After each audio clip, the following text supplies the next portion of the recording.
Assalamu alaikum. My name is Sayyid Fahad Ali and I'll be your instructor for the today's live stream. अच्छा जी, हमने अभी तक जो topic complete किया है वो मैग्नेटिज्म, इलेक्ट्रोमैग्नेटिज्म। उसमें हमने जो बात की वो क्या है, वो सबसे इम्पोर्टेंट बात ये थी कि आपके पास हम ये कह रहे थे कि बेसिकली ये कहा जा रहा था कि जी wherever there is a current there is a magnetic field. जहाँ पे भी करंट होगा वहाँ मैग्नेटिक फील्ड होगी। अच्छा, मैग्नेटिक फील्ड डायरेक्टली प्रोपोर्शनल होगी amount of basically amount of current के। जितना ज़्यादा मैग्नेटिक फील्ड आप चाहते हैं क्योंकि उतना ही ज़्यादा आपको करंट प्रोवाइड करना होगा। ठीक है, इसके अलावा जो आपके पास जहाँ पे भी मैग्नेटिक फील्ड है, अगर वहाँ पर कोई कंडक्टर प्लेस्ड है तो आपके पास वहाँ पर इलेक्ट्रिक करंट हो सकता है, provided you satisfy certain condition which is the perpendicular movement. वो हम अगले चैप्टर में देखेंगे। ये जो आपके सामने डिवाइसेस हैं ये हैं डिवाइसेस ऑफ इलेक्ट्रोमैग्नेटिज्म, यानी इन डिवाइसेस में इलेक्ट्रोमैग्नेटिज्म यूज होता है, इलेक्ट्रोमैग्नेटिज्म कंज्यूम हो रहा है, इलेक्ट्रोमैग्नेटिज्म की वर्किंग चल रही है। अब अगर हम आगे बात करें, और वो है जी टर्निंग इफेक्ट ऑफ कंडक्टर या turning effect of forces due to magnetic interference. यानी जब आपके पास बेसिकली एक कंडक्टर, एक ऐसा कंडक्टर जिसके अंदर से इलेक्ट्रिक करंट पास हो रहा हो, वो किसी मैग्नेटिक फील्ड के अंदर रखा जाता है, तो बेसिकली वहाँ पर आपके पास इंटरफेरेंस होती है। उस इंटरफेरेंस की वजह से, उस इंटरफेरेंस की रीज़न से वो कंडक्टर मूव करता है। तो वो मूवमेंट की डायरेक्शन आपको चाहिए। तो अब आपके पास, अगर आप इसको बड़ा सिंपल वे में देखें, तो आपके पास एक मैग्नेट ये है नॉर्थ टू साउथ, और वी नो दैट कि इसकी magnetic field north to south जा रही है। ठीक है जी, इसकी magnetic field north to south है। और एक हमारे पास कहीं दूर रखा हुआ है current carrying conductor, which in the case of clockwise direction कुछ इस तरीके से इसकी मैग्नेटिक फील्ड क्लॉकवाइज है, यानी ये करंट है और करंट इनटू द पेज है। तो हमारे पास तीन सर्कल बने और क्लॉकवाइज डायरेक्शन बन गई। ये तो सुकून में था। आपने क्या करा कि ये कंडक्टर जिसके अंदर से करंट जा रहा था, आपने इसको इस मैग्नेटिक फील्ड के अंदर रख दिया। तो अब आपके पास कहानी शुरू हुई जी लेफ्ट हैंड रूल की।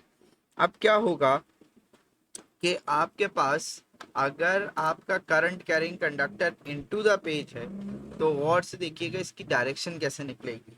इसकी डायरेक्शन निकलेगी बेटा लेफ्ट हैंड रूल से। मुट्ठी बंद करके लेफ्ट हैंड रूल उठाया आपने, फर्स्ट फिंगर है जी मैग्नेटिक फील्ड, ये जाएगी नॉर्थ टू साउथ। गौर से देखिएगा, नकल रखा हुआ है नॉर्थ पे, नाखून पॉइंट कर रहा है साउथ की तरफ। करंट होगा इनटू द पेज, मेरे लिए ये कॉपी के ऊपर होगा। अभी क्योंकि मैं स्क्रीन पे पढ़ा रहा हूँ कैमरे पे, तो मेरा जो करंट डायरेक्शन है that is towards the camera. तो फोर्स किधर आ रही है बेटा, आप सब देख सकते हैं, डाउनवर्ड। दोबारा सुन लीजिए, आपके पास मैग्नेटिक फील्ड क्या है, नॉर्थ टू साउथ, नकल नॉर्थ पर, नाखून या nail will be pointing towards south. Current क्या होगा, इनटू द पेज, क्योंकि अभी आपसे इनवर्ड्स है, वैसे आपकी कॉपी के ऊपर होगा तो इस तरीके से होगा, इन दोनों में 90 डिग्री बनना चाहिए। और फोर्स किधर आएगी, डाउनवर्ड्स। तो अब अगर आप गौर से देखें तो इसकी डायरेक्शन किधर आ रही है, डाउनवर्ड्स। अगर यही चीज आप इसको करें तो यहाँ उल्टा हो जाएगा, यहाँ north to south, force current out of the page, ठीक है, और फोर्स अपवर्ड्स। तो यहाँ क्या होगा, आपके पास ये कुछ इस तरीके से हो जाएगा। क्या ये बात समझ आती है जी आपको, यहाँ तक क्लियर है जी? आगे बढ़ें। अच्छा, अब आते हैं हम इस बेसिक, ये जो चीज़ है ये डिस्क्राइब करती है आपके पास बेसिकली डीसी मोटर या इलेक्ट्रिक मोटर को। ये वर्किंग प्रिंसिपल समझ लें, यानी आपके पास दो चीज़ें हो गई।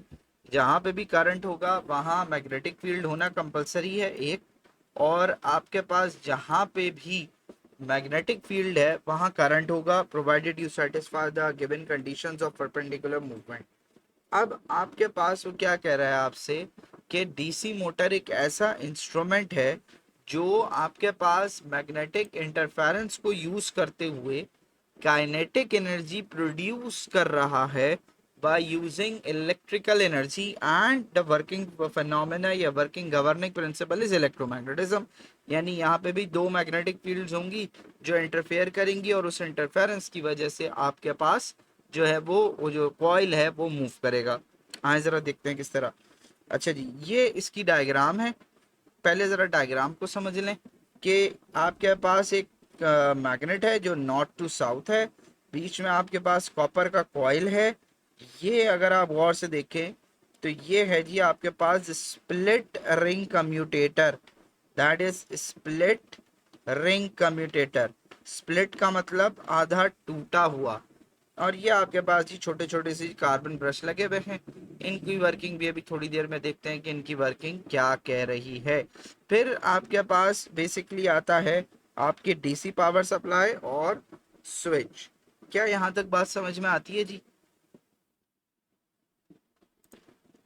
अच्छा जी, अब आते हैं इसकी वर्किंग पे। वर्किंग क्या है, सवाल आता है वर्किंग शेयर करिए, वर्किंग बताइए। तो अब आप क्या करेंगे, आपके पास जब आप इस स्विच को बंद करेंगे तो हम पढ़ते हैं, मैं ज़रा अपनी तस्वीर इस पर साइडलाइन कर देता हूँ और इसको ज़रा जूम कर लेते हैं ताकि आपको समझ आ जाए कि हो क्या रहा है। जब आप इस स्विच को बंद करते हैं यानी ऑन करते हैं, सर्किट क्लोज होता है, तो आपके पास यहाँ से करंट पॉजिटिव डायरेक्शन में, कन्वेंशनल करंट की डायरेक्शन में मूव होना स्टार्ट होता है और ये जाता है towards the negative. This is the path of electric current जो वो मूव कर रहा है। अच्छा जी, इसके बाद जैसे ही ये करंट जाना स्टार्ट हुआ, उससे पहले आपको याद आया कि जी एक मैग्नेटिक फील्ड तो पहले से मौजूद थी। वो मैग्नेटिक फील्ड कौन सी थी? वो थी ये north to south magnetic field. ठीक है जी।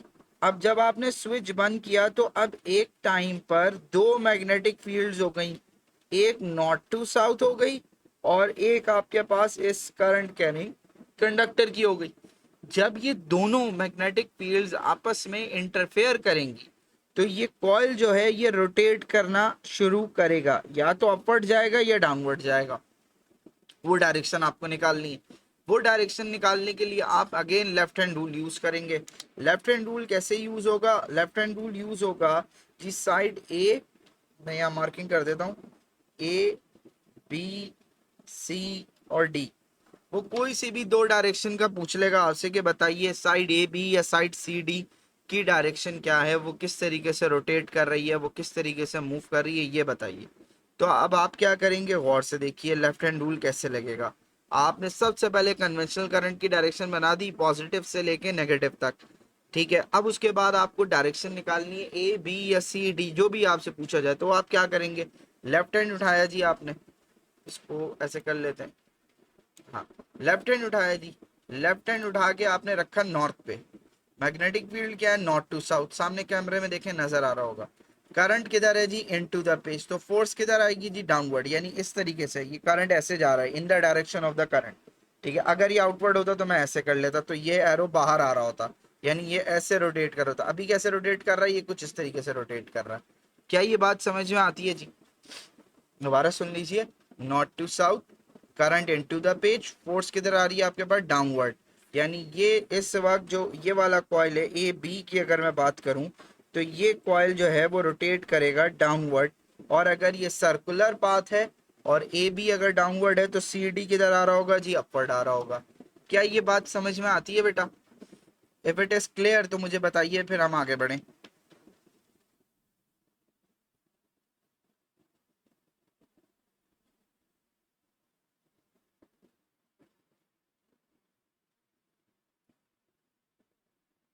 अच्छा जी, इसके बाद अब आपसे अगली बात क्या पूछ रहा है वो, अगला आपसे वो ये पूछ रहा है कि बेसिकली ये बताइए कि आप इसकी जो आगे की वर्किंग तो समझ आ गई आपको कि जी आपने बेसिकली जब करंट पास करा तो दो मैग्नेटिक फील्ड्स आई, उन दो मैग्नेटिक फील्ड्स का आपस में इंटरफेरेंस हुआ और उस इंटरफेरेंस की वजह से कॉइल रोटेट होना शुरू हो गया। अब बात करते हैं जी उसके पैरामीटर्स पर, उसकी चीज़ों पर कि वो चीज़ें क्या हैं। सबसे पहले स्प्लिट रिंग कम्यूटेटर ये काम करता है बेटा, आपके पास ये आपकी करंट साइकिल को रोटेट करता है ताकि आपका जो कॉइल है वो कंटिन्यूस रोटेट हो, वो कहीं जाके स्टक अप ना हो। दूसरा, आपका जो कार्बन ब्रश है बेसिकली वो रिड्यूस करता है friction between this metallic coil, क्योंकि ये भी कॉपर है, ठीक है। और आपका ये कम्यूटेटर, ये दोनों मेटल के तो उनके बीच में लगाया जाता है ताकि फ्रिक्शन कम से कम हो, लेसर से लेसर पॉसिबल। अब आपके पास स्प्लिट रिंग कम्यूटेटर ये लिखा हुआ है आपके पास कि अगर एक कंप्लीट रोटेशन है 360 डिग्री की, तो उसको 180 दो दफा टर्न करना होगा, यानी उसको दो दफा टर्न करेगा वो, तो आपकी एक रोटेशन पूरी हो रही होगी। डीसी मोटर की आप आउटपुट अगर बढ़ाना चाहें तो जाहिर सी बात है, इस डायग्राम को देखते हुए समझ आता है कि या तो मैं बैटरी की वैल्यू बढ़ा दूं, क्योंकि जितना ज़्यादा करंट होगा उतनी ज़्यादा मैग्नेटिक फील्ड होगी, या तो मैं आपके पास इस मैग्नेट की जो पावर है वो बढ़ा दूं, तो आपके पास ज़्यादा मैग्नेटिक इंटरफेरेंस आएगा, या मैं इस कॉइल को बढ़ा दूं। अगर मैं कॉइल को भी बढ़ाऊंगा तो अब उसके अंदर से जाने वाला करंट बढ़ेगा और उस करंट की वजह से भी मैग्नेटिक फील्ड इंटरफेरेंस बढ़ सकती है। आगे चलते हैं जी। अब आते हैं जी हमारा लास्ट जो ये इलेक्ट्रोमैग्नेटिज्म का पार्ट है, जिसके अलावा जो डिवाइसेस हैं उनकी वीडियोस यूट्यूब चैनल पर मौजूद हैं। अब आपके पास करंट डेविएशन है। अच्छा याद रखिएगा, पेपर में जहां लिखा हुआ हो करंट, तो ये है जी कन्वेंशनल करंट, और जहां लिखा हुआ हो ई माइनस या इलेक्ट्रॉन बीम, तो ये इलेक्ट्रॉन करंट है। तो अब जरा इसको इनलार्ज करते हैं और इसको समझते हैं। एक रीजन, एक एरिया है जहां मैग्नेटिक फील्ड मौजूद है, उस एरिया उस रीजन के अंदर आपके पास magnetic field into the page है। जैसे ये सामने कैमरे में देखें, मेरा हाथ है, फिंगर टुवर्ड्स द कैमरा यानी इनटू द पेज, मूवमेंट हो रही है लेफ्ट टू राइट, तो फोर्स किधर आएगी? अपवर्ड। यानी जो कन्वेंशनल करंट होगा जब वो इसमें इंटर करेगा तो वो एज इट इज ऊपर चला जाएगा, अगर वो कन्वेंशनल हुआ यानी पॉजिटिव टू नेगेटिव।